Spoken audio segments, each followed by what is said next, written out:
Pertama saya modif ini juga atas persetujuan istri.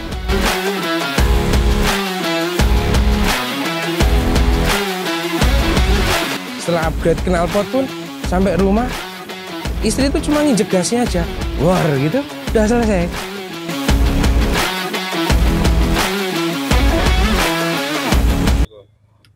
Selamat sore, perkenalkan nama saya Gatot Wahono. Saya tinggal di Jalan Palagan, Utara Monumen Jogja Kembali.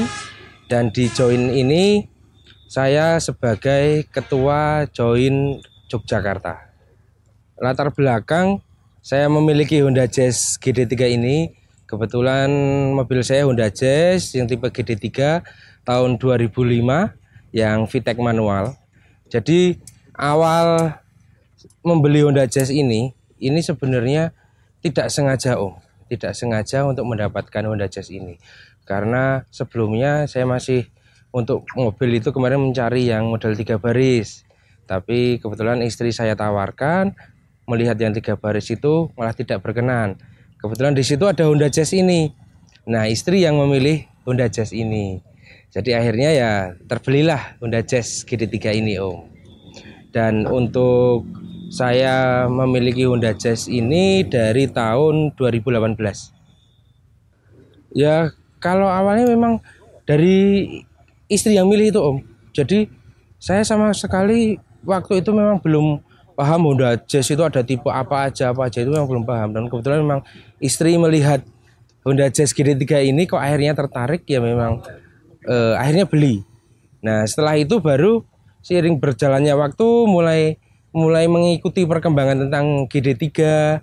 Akhirnya kita bisa tahu ternyata seperti ini GD3 itu nyaman. Dan selama kita ya mungkin sebelumnya kita pernah mengendarai mobil yang lain ya, termasuknya untuk GD3 ini nyaman untuk kita bawa luar kota itu tetap enak. Apalagi kalau mudik kan kita ke Dieng ya ya. Jadi dataran tinggi jalannya naik-naik itu untuk powernya itu tetap enak untuk GD3 ini. Kalau untuk kebetulan memang GD3 milik saya ini yang tipe VTEC ya ya. Tipe yang VTEC ini memang untuk tenaganya memang lebih besar, powernya lebih besar. Jadi kita untuk speednya pun lebih kencang Kita untuk lari enak, kita untuk ditanjakan enak. Jadi memang dari mesin standarnya itu aja udah bener-bener powerful. Jadi sebelum kita upgrade macam-macam pun untuk mesin itu luar biasa sangat enak GD3, tenaganya powerful.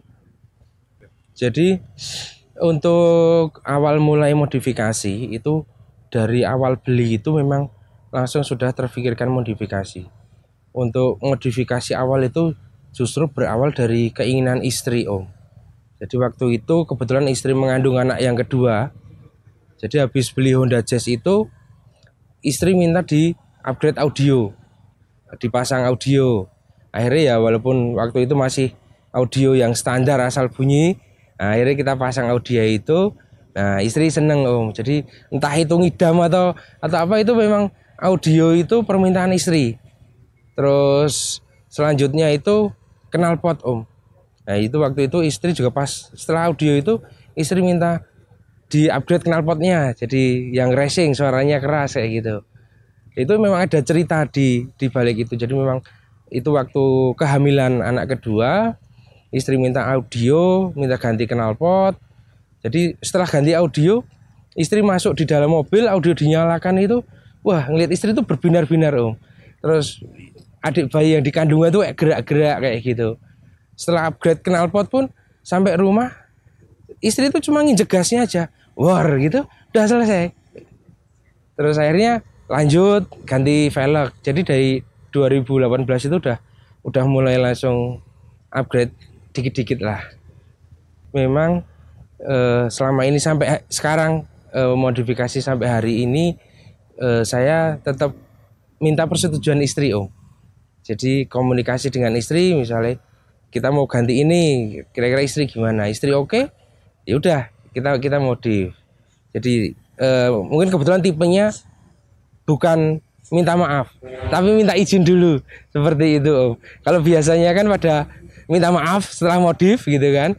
Kalau saya tetap minta izin dulu. Jadi selama saya modif ini juga atas persetujuan istri.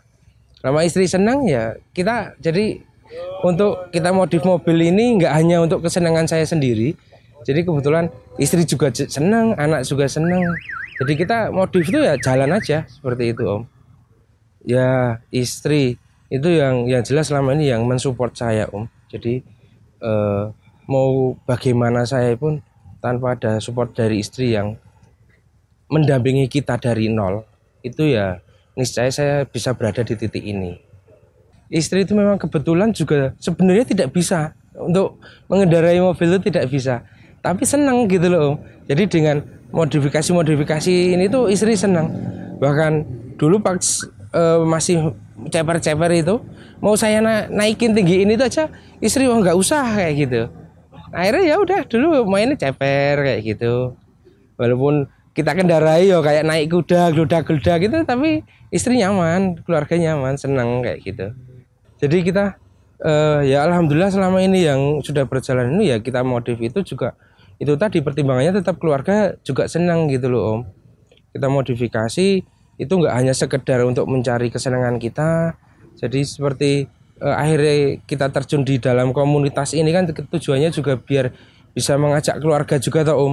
Kita mengajak keluarga senang jalan-jalan. Ya ibaratnya sebenarnya rutinitas sama seperti yang dilakukan sehari-hari. Ibaratnya kita kadang keluar makan bareng dengan keluarga, tapi dengan kita berada di komunitas, kita jalan bareng keluarga itu bisa sambil bareng teman-teman seperti itu. Jadi kalau untuk audio itu memang dulu kita sama-sama awam mengenai audio. Jadi istri itu pengennya yang jelas ada jeduk-jeduknya kayak gitu. Jadi yang keras ada jeduk-jeduknya, akhirnya ya kita audio. Kalau untuk knalpot dulu ya basicnya karena itu dengerin suara knalpot racing war gitu tuh nggak tahu kok istri seneng gitu loh. Akhirnya ya sudah pasang knalpot racing itu dan audio juga terpasang. Ya kebetulan karena juga terbiasa sering saya ajak kumpul di komunitas ya Om ya. Anak saya itu untuk di komunitas itu senang, mobil itu senang. Jadi di jalan itu oh ya mobilnya bagus kayak gitu. Jadi seperti udah bisa ngelihat oh ini mobil yang standar biasa, ini yang sudah bahasanya mobil balap seperti itu. Anak saya udah paham seperti itu.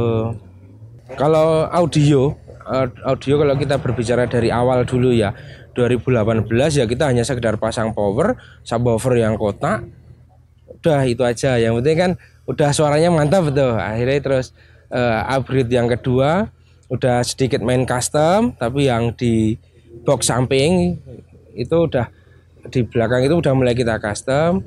Terus yang sekarang ini kita juga custom juga tapi lebih simple Om.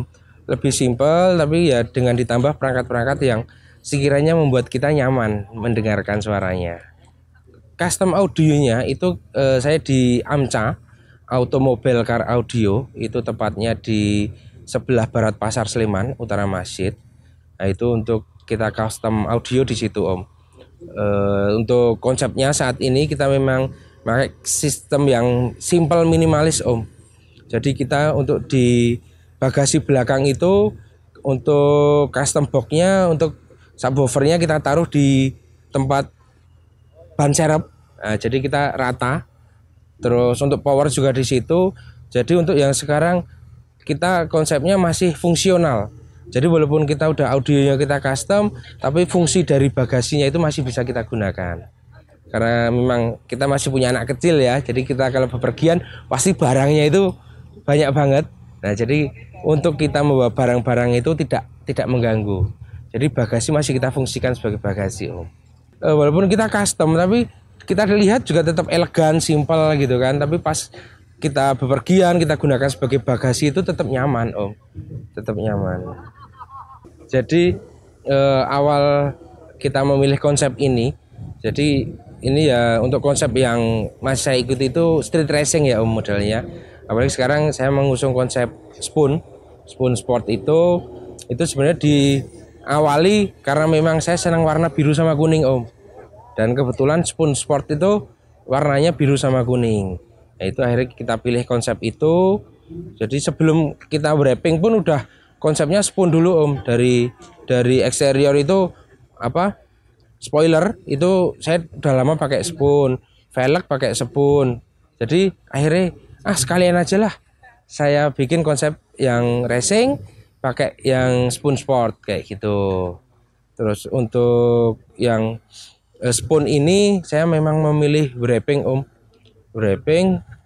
Jadi kita pakai stiker itu wrapnya full wrapping. Jadi kita untuk wrappingnya itu nggak hanya luarnya saja Om, tapi sampai dalam-dalamnya, pilar-pilarnya. Jadi pintu dibuka itu pun warna cat aslinya nggak kelihatan Om. Bagasi dibuka warna aslinya nggak kelihatan. Bahkan sampai cover bagasi itu plastiknya itu dibuka pun warnanya di wrapping semua Om. Spoon itu sebenarnya pabrikan yang dari Jepang itu aftermarket. Jadi memang mereka produksi untuk part-part yang untuk meningkatkan performa sebenarnya Om. Jadi ya untuk balap-balap kayak gitu, aksesorisnya gitu. Jadi spoon itu produsen aftermarket dari Jepang Om. Kalau untuk part-part spoonnya itu ya kita hanya pakai spoiler sama velg aja sih Om. Untuk yang lain kita campur-campur Om. Tapi memang konsepnya itu seperti yang mobil yang garapan spoon seperti itu. Kalau knalpot ini kebetulan habis di-upgrade Om. Kemarin sebelumnya kita hanya custom, knalpot custom. Akhirnya sekarang kita knalpot kita pakai HKS yang Jasma. Itu original Jepang Om. Kalau untuk velg awal dulu saya pakai NK Om. NK model rally dulu. Jadi ya kayak kesannya rally look lah awal-awal dulu konsepnya. Akhirnya kita beralih jadi konsep spoon itu kita ngeliat kok menarik ini. Untuk saat ini kemarin kan untuk velg spoon ini awalnya warna silver Om. Awalnya warna silver, terus biar semakin total untuk yang ke arah spoonnya itu kan makanya saya nyari velg yang warna hitam, tapi kebetulan agak susah nemunya, akhirnya saya repaint Om warna hitam untuk spoonnya. Kalau untuk di mesin untuk saat ini di mesin saya pasangi strut bar Om, strut bar ultra racing. Terus saya pasang open filter saya pakai yang Euro 1000. Terus untuk ECU sudah kita remap juga Om. Wah, untuk bedanya jauh banget Om. Bedanya jauh banget. Jadi dengan posisi standar aja Zest ini tuh udah enak. Apalagi kita remap open filter, itu performanya meningkat meningkat sangat banyak Om. Ibaratnya kita di jalan itu rasanya pengennya ngegas terus Om. Enak, jadi kita tarikannya tuh ya, kita di jalan tol itu aja. Wah, kok tiba-tiba 150 kayak gitu. Wah, akhirnya kita loro. Jadi keenakan, jadi makin enak Om. Kayak gitu. Ya, untuk interior yang sudah saya upgrade itu dari plafon itu kan kalau GD itu aslinya putih ya Om ya. Untuk plafon punya saya ini sudah saya upgrade jadi warnanya hitam Om. Jadi interiornya itu hitam semua. Jadi kita masuk mobil itu berasa lebih elegan aja Om. Jadi kita pakai interior hitam itu kan suasananya jadi lebih elegan dan keren Om, asik untuk interiornya. Terus di interior itu saya pasang tachometer Om, tachometer. Terus ada indikator DeVi, jadi untuk indikator baterai, temperatur kayak gitu. Terus untuk jok udah saya ganti jok racing. Terus untuk tambahan lagi interiornya udah saya pasang armrest Om. Armrest itu untuk armrestnya itu yang dari Honda Fit, jadi kita pasang di situ. Dan untuk tambahan lagi moonroof Om. Jadi saya pasang moonroof. Itu awal mula saya pasang moonroof itu dari keinginan anak sebenarnya Om. Awal mulanya itu anak saya melihat, jadi pas touring itu ada yang pakai moonroof, terus ada yang foto-foto dari situ, bisa foto rombongan. Akhirnya anak saya kepengen, akhirnya ya, tapi itu nggak langsung serta-merta kita pasang karena memang cukup tinggi juga biayanya kita memang. Tapi memang awal mulanya itu atas keinginan anak saya Om, moonroof itu. Kebetulan saya pakainya punya Hyundai Om, Hyundai i20. Ukurannya itu kebetulan mirip sama yang Honda Fit Jepang Om. Ukurannya itu nggak terlalu besar, pas gitu loh. Jadi kita bandingkan dengan yang Fit itu ukurannya pas Om. Jadi ya kebetulan banget dapat barang itu. Karena kebanyakan pakai yang ada Hyundai sekarang kan, yang ada kan agak-agak besar itu Om. Ini kebetulan posisi ukurannya itu pas banget. Kemarin sudah terima beres sih, udah sama moonroofnya ya, itu sekitar 8 juta Om. Kalau untuk cerita penggunaan Honda Jazz GD3 saya ini untuk trouble ya, mungkin kita berbicara trouble dulu. Saya pernah mengalami overhead Om, overhead saat mudik. Jadi habis pulang dari Dieng menuju Jogja itu overhead, dan itu pertama kalinya overhead. Jadi alhamdulillah sampai saat ini selama 5 tahun ini overhead ya baru sekali itu Om. Itu karena memang terjadi kebocoran di selang. Akhirnya untuk itu pun kita atasi. Kebetulan ada solasi di mobil, kita solasi yang bocor, walaupun sambil bocor-bocor kita tetap jalan. Akhirnya bisa sampai rumah. Terus pernah mengalami trouble lagi saat kita touring ke Telaga Sarangan. Ke Telaga Sarangan itu untuk apa? Rem itu kan jalanan turun nih Om. Itu kayak kebakar keluar asap gitu Om. Mungkin karena saya terlalu sering ngerem gitu. Alhamdulillah masih aman-aman aja Om. Aman-aman aja. Terus waktu ke Sarangan juga itu koilnya pincang. Jadi kayak mati satu itu loh Om. Jadi posisi berebet pun akhirnya kita paksa tetap sampai Sarangan, bahkan sampai pulang ke Jogja. Nah untuk trouble-nya ya cuma itu aja sih Om. Kita mengalami trouble selama 5 tahun ini baru 2 kali itu. Baru 2 kali itu.